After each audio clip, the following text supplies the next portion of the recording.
My name is Madison Hayes and I'm 28 years old. As I drove toward my childhood home, my palms were sweating against the steering wheel. 5 years of absence, and now I was returning with a colonel's insignia hidden in my bag.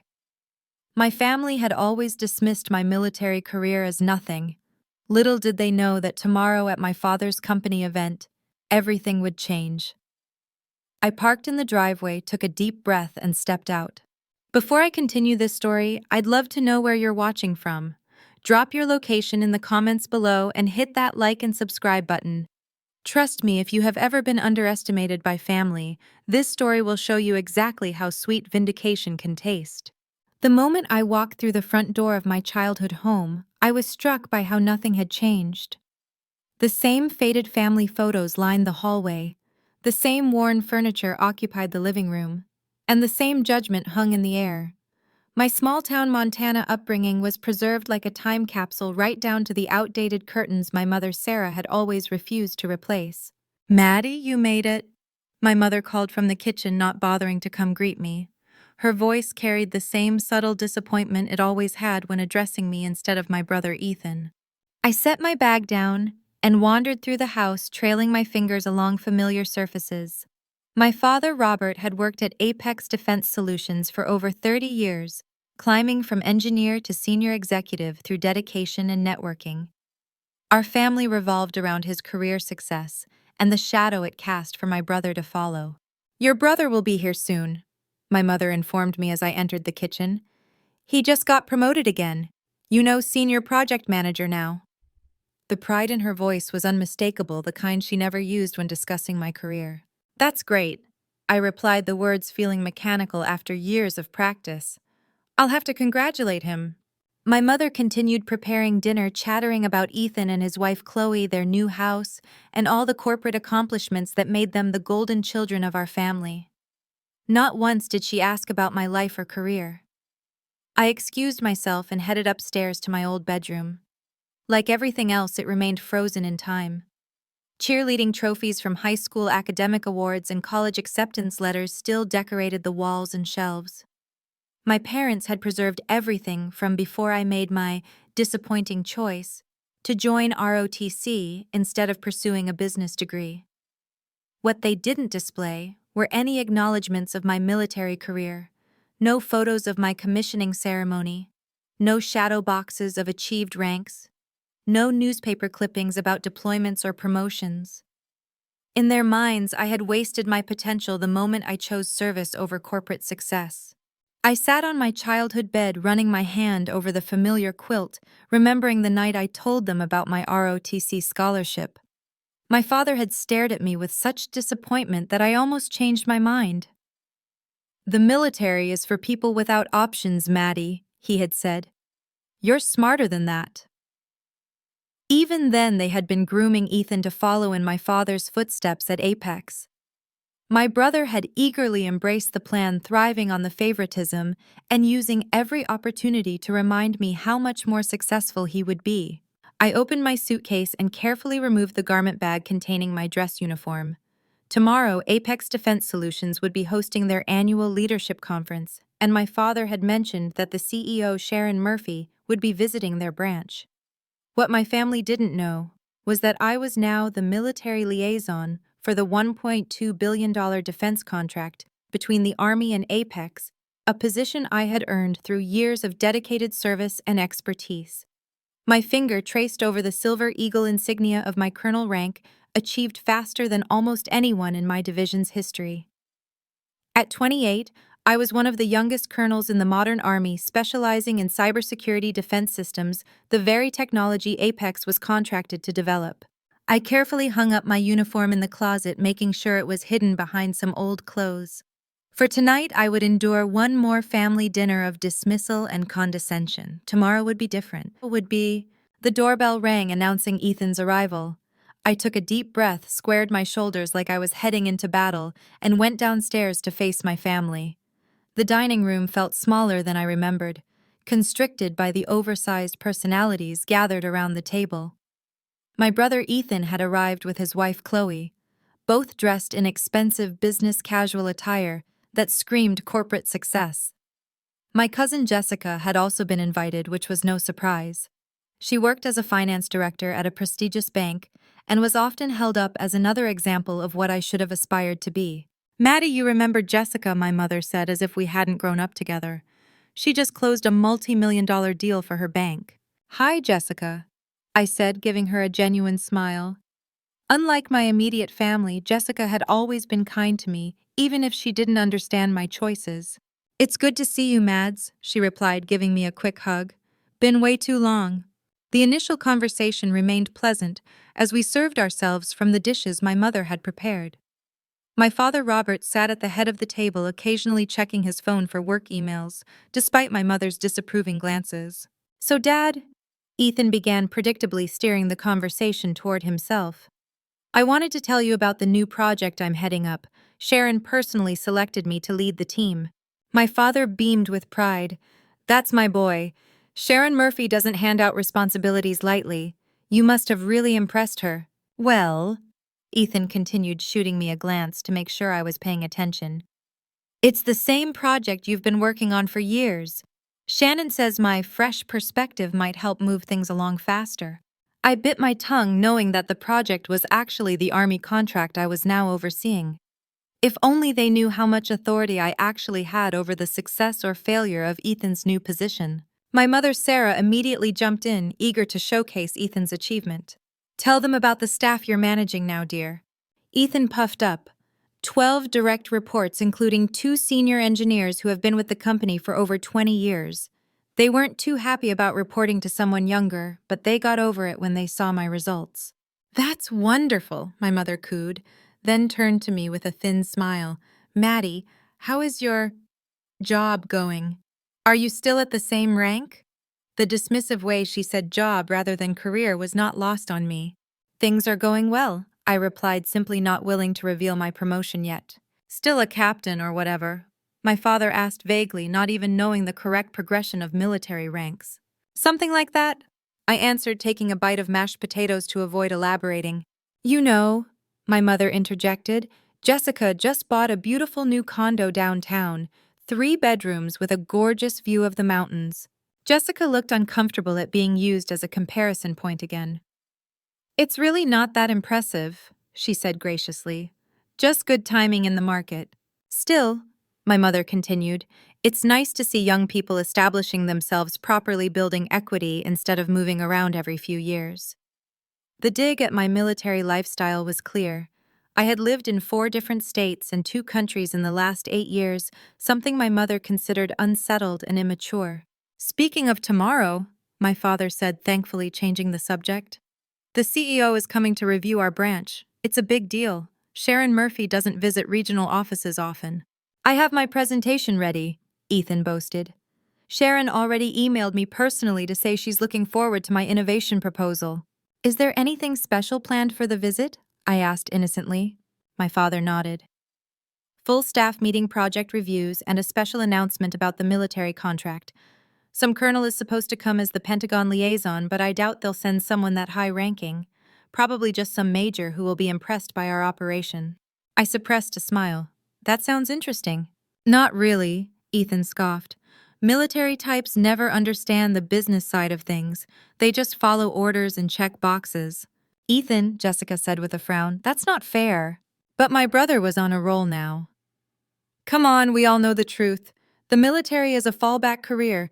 People who can't cut it in the real competitive world hide behind ranks and regulations. My mother nodded in agreement. We always knew you were so bright, Maddie. That's why it was such a disappointment when you chose that path. What exactly do you think I do in the Army? I asked, keeping my voice level. Push papers, follow protocols. My father shrugged. Important work, sure, but not exactly challenging for someone with your potential. You'll never be anything there. Ethan laughed. 10 years from now, you'll still be taking orders while I'm running my own division. The words stung despite my accomplishments. Years of therapy had helped me recognize that my family's approval shouldn't matter anymore, but old wounds ran deep. I think Maddie made a choice that works for her. Jessica attempted to defend me. A waste is what it is, my mother sighed dramatically. All that potential. Remember how all your teachers said you could run a company someday? I pushed food around my plate as they continued dissecting my supposed failures and missed opportunities. The conversation moved on to Ethan's upcoming vacation to Hawaii, Chloe's promotion at her law firm, and Jessica's investment portfolio. No one asked about my recent deployment or the specialized training I had completed. As dessert was served, my father mentioned again how important tomorrow's meeting was for his career. 28 years I've put into Apex. This contract could be what finally gets me to vice president. I nodded sympathetically, knowing that tomorrow would change everything, though not in the way he expected. Later that night, I retreated to my childhood bedroom, listening to the familiar sounds of the house settling. From down the hall, I could hear my parents still praising Ethan's achievements. He really is exceptional, my mother was saying. Sharon would be foolish not to see his potential for senior leadership. I closed my eyes, fingers tracing the colonel insignia I had slipped from my bag. Tomorrow couldn't come soon enough. Continue. Sleep evaded me as I stared at the glow-in-the-dark stars still stuck to my ceiling, relics from a childhood when my potential had been measured differently. Back then, before Ethan started working at Apex, before my decision to join ROTC, my parents had seen something in me. But that changed the moment I chose a different path than the one they had planned. I remembered sitting at the same dining table during my sophomore year of college, an ROTC brochure in hand, explaining how the program would pay for my education and provide a career path I found meaningful. The military, my father had asked, his face contorting, as if I had suggested becoming a street performer. That's for people who can't get real jobs, Maddie. It is a real job, I had countered, and it's what I want. My mother had exchanged worried glances with my father. But what about law school or business? You always said you wanted to work at Apex someday. No, they had always said that. I had merely nodded along, trying to be the daughter they wanted. When I stood my ground, the subtle undermining began. My achievements in ROTC went unacknowledged. My commissioning as a second lieutenant was attended only by Jessica, who drove 6 hours to be there when my parents suddenly had unavoidable work commitments. My father had Ethan's promotion to junior analyst at Apex framed, while my military portrait remained in a drawer.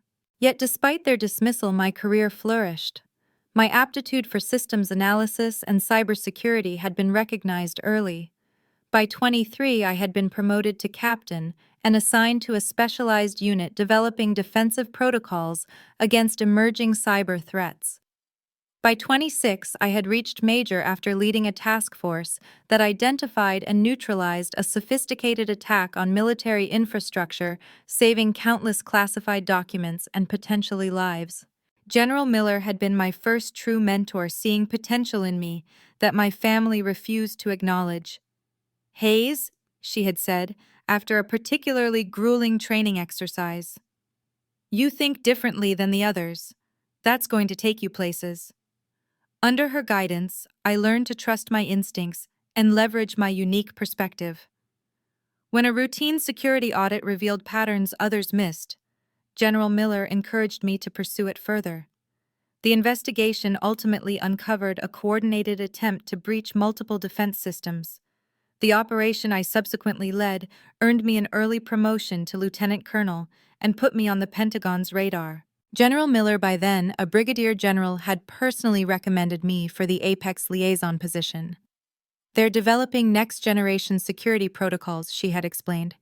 "We need someone who understands both the technical and strategic implications, someone who can speak the language of both military and corporate worlds." When she pinned the silver eagle of a full colonel to my uniform just 3 weeks ago, the ceremony was attended by generals and Pentagon officials, but not my family. I hadn't even told them about the promotion. Years of dismissal had taught me to stop seeking their approval. "Colonel Hayes," General Miller had said afterward, "I hope you realize what an achievement this is. Youngest colonel in the Cyber Command's history."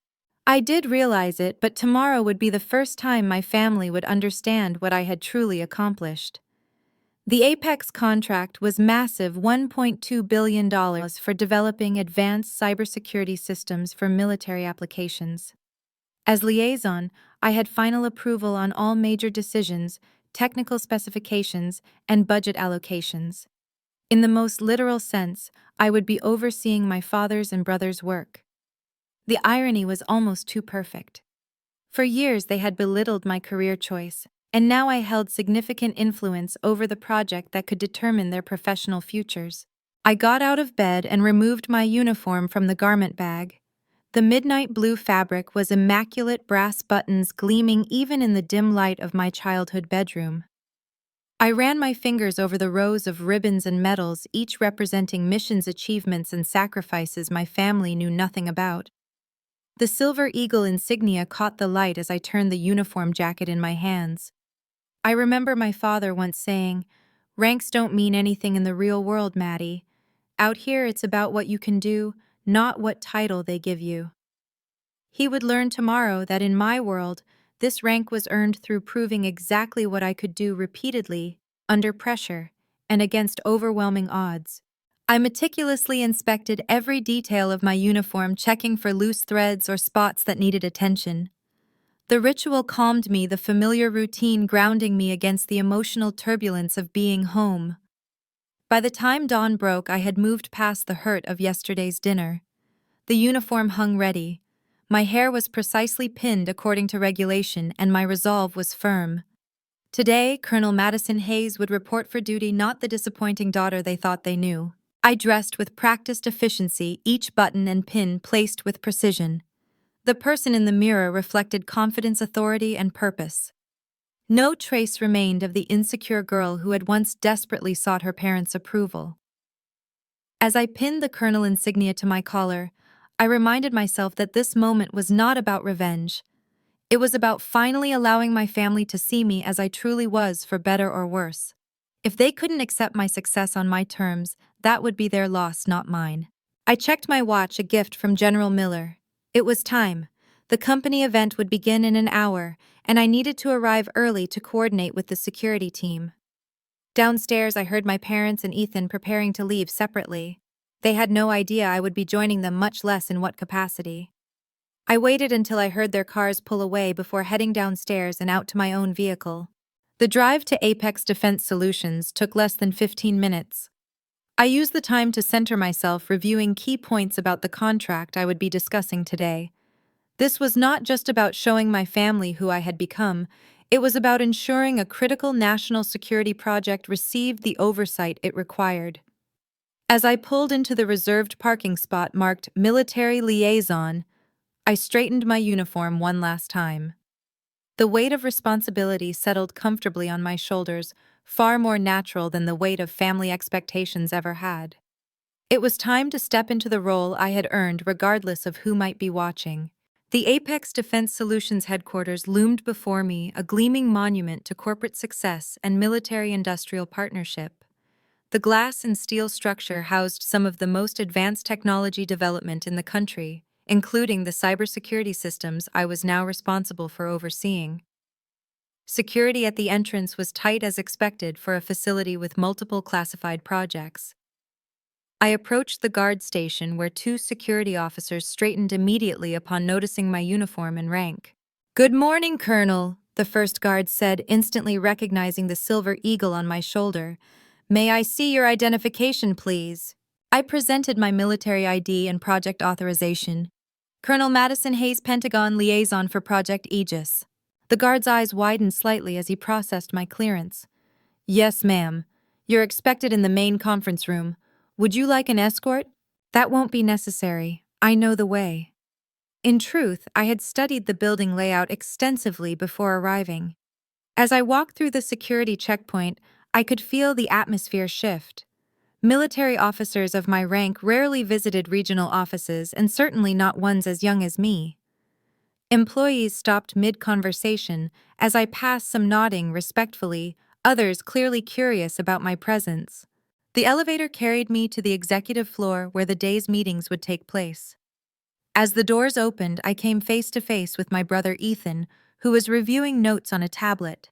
His eyes flicked up casually, then widened in shock as he registered both my presence and my uniform. "Maddie, what are you doing here? And why are you wearing that?" Confusion and the beginning traces of alarm crossed his face as he noticed the colonel insignia. "Good morning, Ethan," I replied professionally. I'm here for the project review. Before he could respond, my father turned the corner, engaged in conversation with two other executives. He stopped mid-sentence when he saw me, his expression shifting from surprise to confusion to concern in rapid succession. Maddie, what is going on? Why are you in uniform? He glanced around nervously, clearly worried about what his colleagues might think. Dad, I acknowledged with a nod. I was just about to head into the conference room to prepare. The meeting starts in 20 minutes. Correct. The executives with my father were staring at my rank insignia with growing recognition. One of them, Barbara Jenkins from Legal, according to her name badge, stepped forward. Colonel, it's an honor to have you here. We weren't aware you would be attending in person today. My father's face paled. Colonel Maddie, what is this about? I maintained my professional demeanor, aware of the growing audience in the hallway. I believe CEO Murphy will explain everything during the meeting, if you'll excuse me. As I walked toward the conference room, I could hear the whispered conversations erupting behind me. Years of military training had taught me to maintain composure under pressure, but I couldn't deny the small satisfaction I felt at their shock. The conference room was already being prepared by staff, setting up presentation materials and refreshments for the high-level meeting. The young woman arranging water pitchers nearly dropped one when she saw me enter. Oh, Colonel, we weren't told you would be here in person. Do you need anything special set up? Everything looks fine, thank you, I replied, taking a seat at the position reserved for the military liaison. Over the next 15 minutes, various executives and team leaders filtered into the room. Many introduced themselves to me with a deference that contrasted sharply with how my family had treated me just the previous evening. Several mentioned being surprised to meet me in person, as they had expected a video conference. My father and brother entered the room together, both looking unsettled. They took seats far from me, occasionally shooting confused glances in my direction. I focused on reviewing my notes, not giving them the satisfaction of an explanation before the meeting officially began. At precisely 9:00 a.m., the door opened and CEO Sharon Murphy entered, flanked by her executive team. Sharon was a formidable presence known for her direct approach and strategic brilliance. She had led Apex to become one of the top defense contractors in the nation. The room fell silent as she scanned the attendees, her gaze stopping when it reached me. A smile of recognition spread across her face as she changed direction, heading straight for my position. Colonel Hayes, she said warmly, extending her hand. What an unexpected pleasure to have you here in person. I thought we were scheduled for a video conference. I stood and shook her hand firmly. I was in town visiting family and thought this would be a good opportunity to review the project in person. Sharon nodded appreciatively. Excellent initiative. Your presence will certainly make today's discussions more productive. She turned to address the room, her voice carrying authority. For those who may not be aware, Colonel Hayes is our Pentagon liaison for Project Aegis. She will be overseeing the implementation of the new security protocols and has final approval authority for all technical specifications. I could see my father's jaw literally drop from across the room. Ethan was staring at me as if seeing a stranger. Good morning, Colonel, Sharon continued with a respectful nod. I look forward to your insights today. The meeting began with project updates from various team leaders. Each presenter addressed their comments to both Sharon and me, acknowledging my authority over the military aspects of the project. When technical questions arose about integration with existing defense systems, all eyes turned to me for answers. I provided detailed analysis and clear directives, drawing on my years of specialized experience. With each comment I made, I could see my father and brother exchanging incredulous looks, their worldview visibly crumbling. When it came time for Ethan to present his portion, his normally confident voice wavered. As the team lead for user interface integration, I've developed a streamlined approach to... He faltered as he caught my eye. Please continue, Mr. Hayes. I encouraged professionally, as if he were any other presenter and not my brother who had laughed at my career choice just 12 hours earlier. Ethan stumbled through his presentation, clearly thrown by my presence and position. When he finished, I asked several pointed technical questions that exposed gaps in his planning, not out of malice, but because the project demanded thorough scrutiny. These are important considerations that need to be addressed before we can approve this phase, I concluded. Please submit revised specifications by the end of the week. My father watched this exchange with a stunned expression, witnessing his son being held accountable by his daughter, the daughter he had dismissed for years as wasting her potential. As the meeting progressed, it became increasingly clear to everyone in the room that I possessed an expertise and authority that commanded respect. My family was seeing for the first time what my colleagues and superiors in the military had recognized years ago. By the time Sharon closed the meeting 3 hours later, the power dynamics had been irrevocably altered. Colonel Hayes will remain on site through tomorrow to conduct security assessments, she announced. I expect everyone to provide her with whatever information and access she requires. This project is critical to national security and to Apex's future. As the room cleared, Sharon approached me again. Colonel, I must say your reputation is well deserved. General Miller speaks highly of you, but seeing you in action today confirms everything I've heard. From the corner of my eye, I could see my father hovering nearby, clearly eager to speak with me, but uncertain how to approach. The moment of revelation had arrived, and there would be no going back. The conference room slowly emptied, leaving only my family and a few senior executives who were engaged in conversation with Sharon Murphy. My father hovered awkwardly at the edge of the group, visibly struggling to process what he had just witnessed. Ethan stood beside him, his earlier confidence replaced by confusion and dawning realization. Sharon gestured me over to join her small circle, unaware of the family drama unfolding. Colonel Hayes, let me introduce you properly to our senior team. Some of them you may already know from project documentation, but it's always better to connect in person. I nodded professionally and joined her. She placed a hand lightly on my shoulder, a gesture of collegial respect that would have been unthinkable between a CEO and a junior team member. Everyone, this is Colonel Madison Hayes, the Pentagon's primary liaison for Project Aegis. Colonel Hayes has been instrumental in developing the security frameworks that will form the backbone of our system. The Senior Vice President of Engineering, a man named Thomas Bailey, extended his hand. Colonel, your reputation precedes you. Your paper on adaptive countermeasures against quantum computing threats was revolutionary.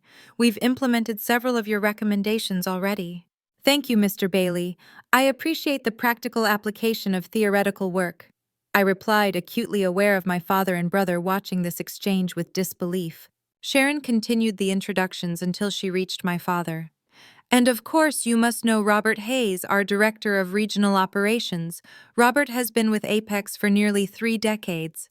An awkward silence fell as everyone registered our shared last name. Sharon looked between us, realization dawning on her face. Hayes, are you related?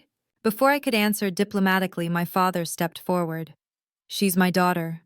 He said, his voice a complex mixture of confusion and a new emotion I had never heard from him before. Was it respect? Your daughter? Sharon looked genuinely surprised. Robert, you never mentioned your daughter was Colonel Hayes, the Colonel Hayes who has been overseeing our biggest military contract. My father struggled to find words. I wasn't aware of Maddie's current position. Sharon turned to me with a questioning look. I maintained my professional demeanor despite the personal undercurrents.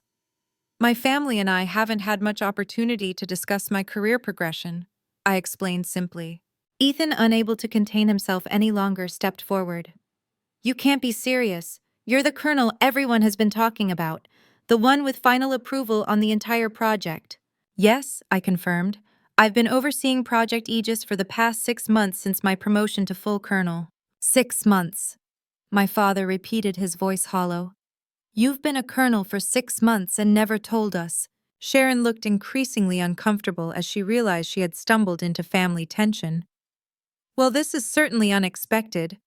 Colonel Hayes, perhaps you'd like to explain your role directly to the team. Since you're here in person, we should take full advantage. I nodded gratefully for the professional redirect. Of course. Project Aegis represents a $1.2 billion investment in next-generation cybersecurity infrastructure. As the military liaison, my role is to ensure that all developments meet Pentagon specifications and security requirements.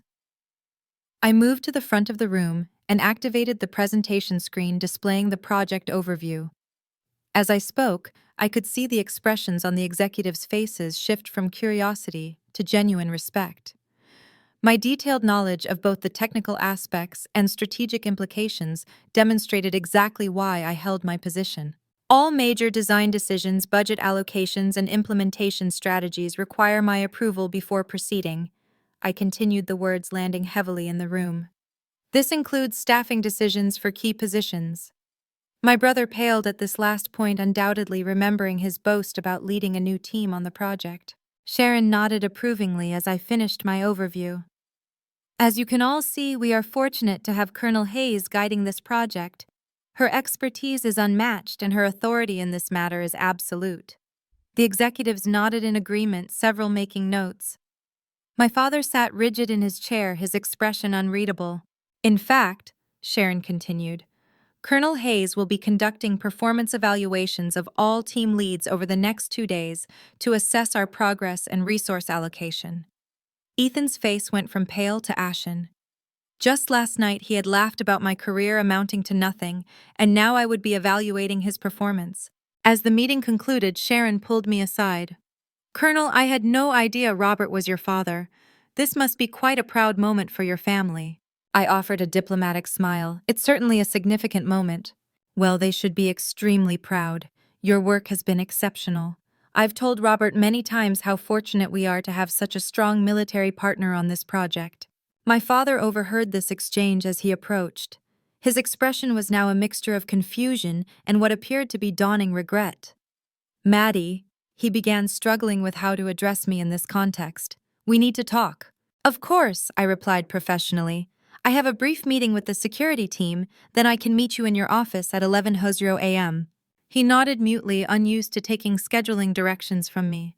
As the executives filed out, I could hear them murmuring about the unexpected revelation. Did you know Robert's daughter was Colonel Hayes? No wonder she rose so quickly with connections like that.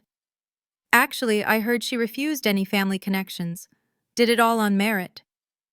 The last comment from Thomas Bailey carried clearly across the room, causing my father to stop in his tracks.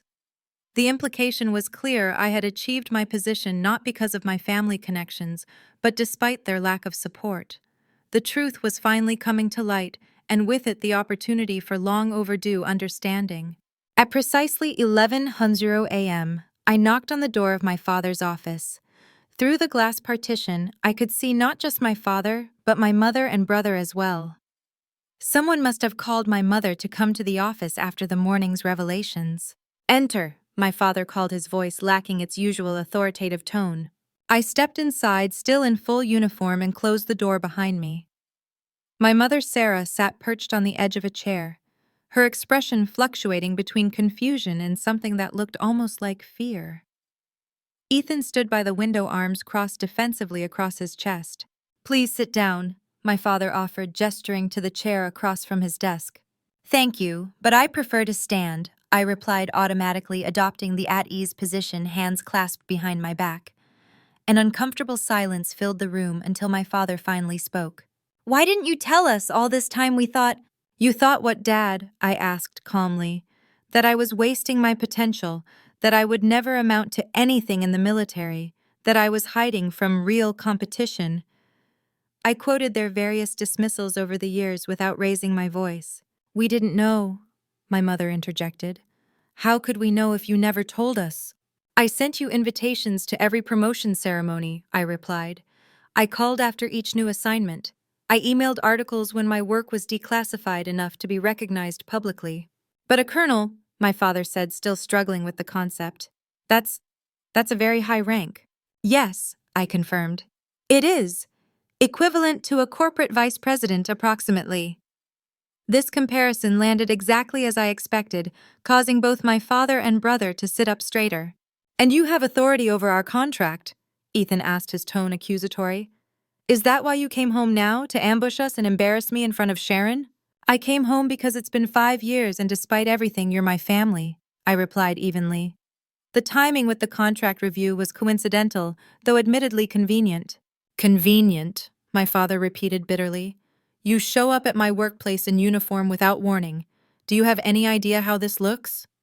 People will think I used nepotism to get my daughter assigned to our project. I had to laugh at that. Dad, I have spent my entire career avoiding any connection to your company precisely to prevent that perception. General Miller assigned me to this project because of my expertise in adaptive cybersecurity systems and my record with similar implementations. General Miller, my mother asked. My mentor and commanding officer, I explained. She has been what you could have been all these years, supportive, challenging when necessary, proud of my accomplishments. The words hit home and I saw my mother flinch. So this was all about showing us up, Ethan demanded, making us look foolish for not believing in your military career. No, I said firmly. This was about doing my job, the job I have trained for, sacrificed for, and excelled at. The fact that you never took it seriously is not my responsibility. My father stood up, anger finally breaking through his shock. You could have warned us. You deliberately let us go on believing you were still some junior officer pushing paper somewhere. Would it have mattered? I asked quietly. When have any of you ever shown genuine interest in my career? Last night at dinner, not one of you asked me a single substantial question about my work or life. It was all about Ethan's promotion and Jessica's condo. The truth of this statement hung in the air between us. We always wanted what was best for you, my mother said weakly. No, I corrected her. You wanted what you thought was best for me. You wanted me to follow the path you understood and valued. When I chose differently, you decided my choice was invalid rather than considering that I might know what was right for my own life. My father sank back into his chair, the anger deflating. Your brother followed the plan. He's doing well. I'm happy for Ethan, I said sincerely. But that was never going to be my path. I needed something different. Ethan uncrossed his arms, his defensive posture softening slightly. All these years we thought you were just stuck going nowhere. I know what you thought, I replied. You made it abundantly clear every time we spoke. You'll never be anything in the military. Those were your exact words last night, Ethan. He had the decency to look ashamed. I didn't know. You never asked, I pointed out. None of you did. My mother stood up suddenly, her expression shifting. Well, now we know. And of course we're very proud indeed. I always told your father that the military was a respectable career. The revisionist history was so typical that I almost smiled. Mom, please don't do that. Don't pretend you've been supportive all along. It diminishes any chance of honest reconciliation. Her mouth opened and closed, unused to being directly contradicted. Maddie, my father said, using my name instead of my rank for the first time since the meeting. What do you want from us now? An apology. Public recognition, what? I've always wanted, I replied simply, respect for my choices, acknowledgement that my path, while different from what you planned, has value and meaning. That's all I've ever asked for. The room fell silent again as they absorbed my words. Finally, my father stood and approached me. For a moment, I thought he might try to hug me, but he stopped and extended his hand formally instead. Colonel Hayes, he said, his voice thick with emotion.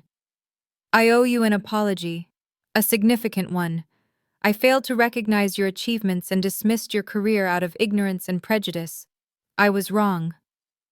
The formality of his approach was so characteristic of him, yet the admission was entirely new. I accepted his handshake. Thank you, Dad. I still don't understand everything about what you do, he continued, but I would like to learn if you're willing to teach me. It was more than I had expected, and I felt something tight inside my chest begin to loosen. I would like that. My mother approached next, less comfortable with direct apologies. We should have come to your ceremonies, she said instead.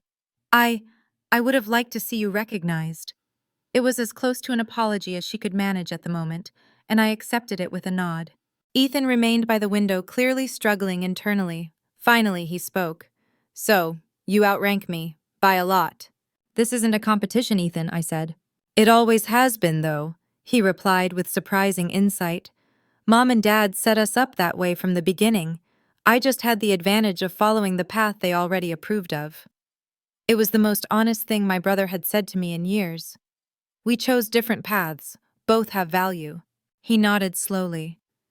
For what it's worth, what I saw in that meeting today, I could never do what you do. The technical knowledge alone, not to mention the leadership presence, it was impressive. Really impressive. Coming from Ethan, this was equivalent to a full prostration and apology. I felt the last of my defensive walls begin to lower. Thank you. My father cleared his throat. Sharon wants to have dinner tonight with all of us now that she knows we're family. She's quite impressed with you, Maddie. I know, I said, simply allowing myself a small smile. Of course you know, my father replied, shaking his head with what looked like newfound respect. You probably know more about this company's operations than I do at this point. Only the classified parts, I said, and was rewarded with a genuine laugh from him, perhaps the first we had shared in years. The tension in the room had transformed into something different, something tentative, but hopeful. There was damage to repair, years of dismissal and hurt to work through. But for the first time, I felt that my family was seeing me, truly seeing me. I have another meeting to get to, I said, glancing at my watch. But I would be happy to join you all for dinner with Sharon tonight. As I turned to leave, my mother called out, Maddie, She struggled to find the words. I know, Mom, I said gently, one step at a time. I closed the door behind me, leaving my family to process the new reality. Their daughter, their sister, was not nothing after all. She was Colonel Madison Hayes, and she had earned every inch of the respect she now commanded. 6 months later, I hosted my family for dinner at my Washington, D.C. apartment. The spacious 2-bedroom condo overlooking the Potomac was a far cry from my childhood home in Montana, but it had become my sanctuary over the past few years. The changes in our family dynamic were still evolving, but progress was undeniable. My father Robert arrived first, carrying a framed news article about the successful implementation of Project Aegis and my role in it. He had it professionally mounted and had been proudly displaying it in his office. I thought you might want a copy for your wall as well, he said somewhat shyly. The article featured a photo of me in uniform alongside General Miller and Sharon Murphy at the project launch. Thank you, Dad. That's thoughtful, I replied, genuinely touched by the gesture. 6 months ago, he would have considered such military recognition irrelevant. My mother, Sarah, arrived with a homemade apple pie, my childhood favorite. Her attempts at connecting were still awkward but sincere. She had stopped making comparisons between me and Ethan or Jessica, instead asking genuine questions about my work, at least the unclassified parts. Your apartment is lovely, Maddie, she commented, looking around at the minimalist but elegant decor. So neat and organized. Military precision? I joked, and she actually laughed instead of using it as an opportunity to criticize my career choice. Ethan and Chloe arrived last, bringing an expensive bottle of wine. The most surprising transformation had been in my brother. After the initial shock wore off, he had approached me with genuine curiosity about my work and career path. So, he began as we sat in the living room before dinner, I implemented those security protocols you suggested last month. The team thought I was a genius for coming up with them. I raised an eyebrow. Did you give credit where it was due? He grinned sheepishly. Eventually, after enjoying the praise for about 5 minutes. But seriously, the implementation has been smooth. The client is impressed. Good work, I said sincerely. Your team executes well. This simple professional acknowledgement meant more to him now than any familial platitude ever had. He had started seeing me as a colleague worthy of respect, not just his little sister. My father, who had been examining the military awards displayed modestly on my bookshelf, turned to me. I read that article about the cyber attack you helped prevent last year. I didn't understand all the technical details, but it sounded significant. It was, I confirmed. We caught it early, which was fortunate. Lives were at stake, he asked, beginning to grasp the importance of my work. Potentially, yes. Infrastructure security affects everyone. He nodded thoughtfully. I always thought military service was about physical combat. I never considered the cyber battlefield. Most people don't, I acknowledged. That's partly why we can be effective. Enemies don't always see us coming. The doorbell rang, and I excused myself to answer it.